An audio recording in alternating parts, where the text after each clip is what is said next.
Michigan Central, Detroit's ghost station reborn. Once it was the Ellis Island of the Midwest. Then it became a skeleton, empty, hollow, covered in graffiti. Detroit's Michigan Central Station isn't just a building, it's a monument to rise, ruin, and resurrection. And some say it never lost its ghosts. In 1913, the same architects behind New York's Grand Central Terminal built a twin in Detroit, Michigan Central Station, 18 stories tall, marble columns, grand chandeliers. It opened to 200 trains a day, carrying soldiers, families, presidents, and jazz legends. For decades, it was the beating heart of Motor City. Then came the fall. Detroit's economy crumbled, train travel vanished, and in 1988, Michigan Central Station shut its doors. The once beautiful building became a ruin, every window shattered, water pouring through the roof, trees growing on the upper floors, rats, raccoons, and rumors of people never leaving. By the late 2000s, it wasn't just abandoned, it was iconic for being abandoned. Photographers called it ruin porn. Locals called it haunted.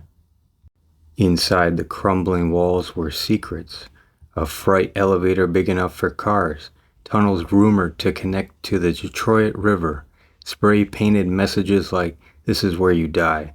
Some claimed to see shadowy figures on upper floors. Others said you could hear train whistles at night when no trains ran.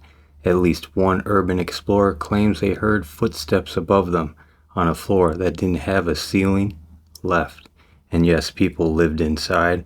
Squatters made homes in boiler rooms, stairwells, even offices. One man reportedly survived 2 winters inside before being caught. In 2018, Ford Motor Company bought the station for $90 million.